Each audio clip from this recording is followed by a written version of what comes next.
Hi there, future scientists and math wizards. Welcome to Smile Road. I'm Sir M, and I created this channel just for you, senior high school students looking to make science and math easier, clearer, and yes, even more fun. On Smile Road, we explore exciting lessons in general science, solve real life problems in general mathematics, and learn how these subjects connect to the world around us, from floating boats to your monthly budget. Each meeting, I'll guide you through lessons using simple explanations, real life examples, and even a few challenges to keep your brain sharp. Whether you're reviewing for exams, catching up on class topics, or just curious about how the world works, you're in the right place. Don't forget to hit that like, subscribe, and notification bell so you won't miss any of our learning adventures here on Smile Road. So, are you ready to start this journey with me? Let's walk the road of knowledge with a smile. Quarter 2, Lesson 1 of Grade 11 General Mathematics, Measurement and Geometry. MG, Understanding and Applying Metric Units in Science. Intended Learning Outcomes, ILOs. By the end of the lesson, learners should be able to A. Explain the importance of the metric system in science and daily life. Letter B. Identify and use the correct metric units for measuring small and large quantities. Letter C. Apply metric units appropriately in various scientific contexts and problem situations. Number 1. The metric system, a universal language of science. The metric system, SI units, Systeme International de Unités, is the standard measurement system used worldwide in science. It is decimal based, meaning it uses powers of 10 for easy conversion.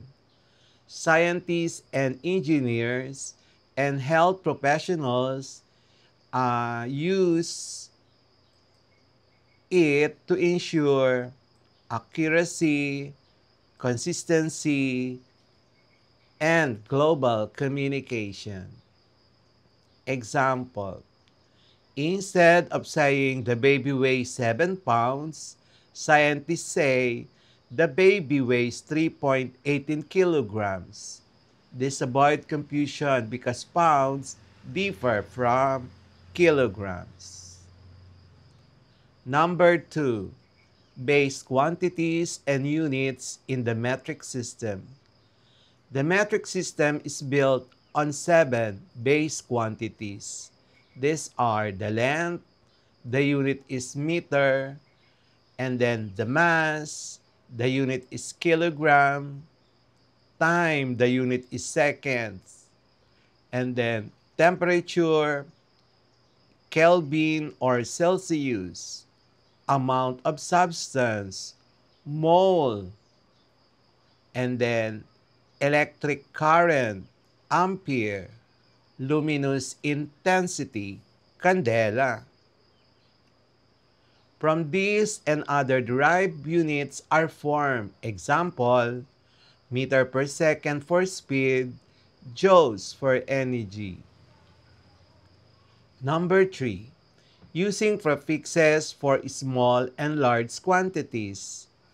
To deal with very large or very small values, prefixes are used. Letter A, large quantities. Kilo, that's 1,000. Mega, 1,000,000. And then giga, that's 1 billion. Small quantities, we have milli, 0.0001, micro, 0.00001, nano, 0.0000001. 1 times 10 raised to negative 9. Micro is 1 times 10 raised to negative 6. Milli is 1 times 10 raised to negative 3. Examples in context. Distance from Manila to Baguio measured in kilometers, not meters. Mass of a person measured in kilograms, not grams. Size of virus measured in nanometers, not meters. Volume of medicine dosage measured in milliliters, not liters. Number 4. Applying metric units in science and daily life. A. Physics. Measuring the speed of light in meters per second. Letter B. Chemistry. Measuring solution concentration in moles per liter. Letter C. Biology or medicine. Recording human body temperature in degrees centigrade or Kelvin. Letter D. Daily life. Buying 1 liter of soft drinks, 250 grams of meat, or using millimeters in a ruler. Number 5. Importance of choosing the right unit. Using the wrong unit can cause errors, accidents, or misunderstanding. A doctor prescribing 500 milligrams of medicine versus 500 grams. A 1,000x overdose if confused. Engineers measuring construction materials in centimeters versus meters can lead to structural failures. The metric system allows us to measure, compare, and communicate scientific data effectively. By understanding base units, prefixes, and context, learners can confidently apply the right unit to any situation, whether in science, engineering, medicine, or daily life.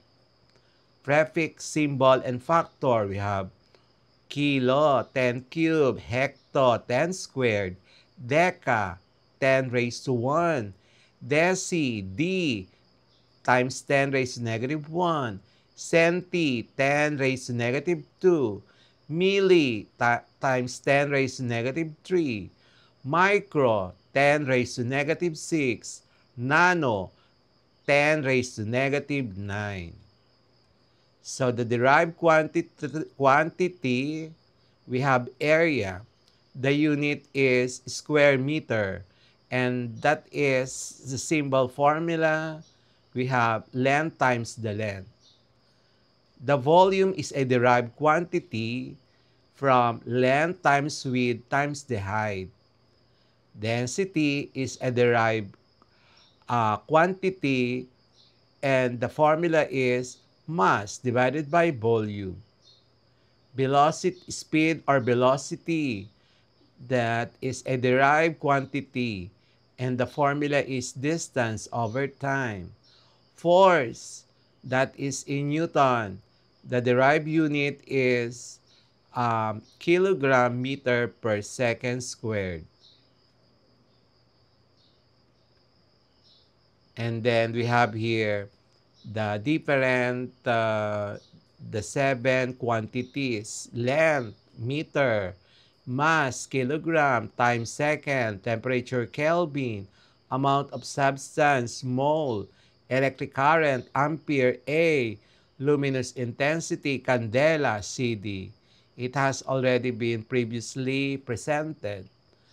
Now, these are the other prefixes. We have deca, hecto, kilo, mega, giga, tera. So those are the corresponding factor and in terms of scientific notation. And we also have example. We have peta, which is times 10 raised to 12, 1 quadrillion. Okay, so we have 1 petabyte. That means 10 to the 15 bytes. Exa, that means times 10 raised to 18. Zeta times 10 raised to 21. Iota times 10 raised to the 4th. Rona times 10 raised to 27. Keta times 10 raised to 30. So, the newest SI prefixes are Rona times 10 to the 7 and Keta times 10 raised to 30, officially added in 2022 to handle extremely large data and measurements like astronomy and digital storage. So these are the prefixes, the small uh, value, the prefixes in the small values, the deci, centi, milli, micro, nano, pico, which is 10 raised to negative 12, femto times 10 raised to negative 15. And then we have atto times 10 raised to negative 18. Zeto times 10 raised to negative 21. Yocto times 10 raised to negative 24. Ronto times 10 raised to negative 7. Kecto times 10 raised to negative 30. Practice problems. The average distance between the Earth and the Moon is about 384,400,000 meters. Express this distance in megameters. So we are given 384,400,000 meters. Value in megameter. We know that 1 megameter is times 10 raised to negative 6. So, the given value divided by 10 raised to negative 6. So, you have 284.4. And the final answer is 384.4 megameter. Number 2. A laboratory microscope measures a bacterium's length as 0.000002 meter. Express this length in micrometers. So given 0.000002 meter, required value in micrometers. So 1 micrometer is equal to 10 raised to negative 6 meter. The given value, divide it by 10 raised to negative 6, that is equal to 2. And of course, the final answer is 2 micrometer. Number 3. A water tank holds 2,500 liters of water. Express the capacity of the tank in kiloliters. So we're given 2,500 liters, required value in kiloliters. So solution, 1 kiloliter is equal to 1,000 liters. So the given value, we divide it by 1,000. So you have the final answer, 2.5 kiloliter. And then number 4, the mass of a raindrop is approximately 0.00035 kilogram. Express this in grams. So given 0.00035 kilogram, required value in grams, solution, 1 kilogram is 1,000 grams. And then divide the given data by 1,000, the final answer is 0.35. We will have the continuation of this Q2MG lesson 1.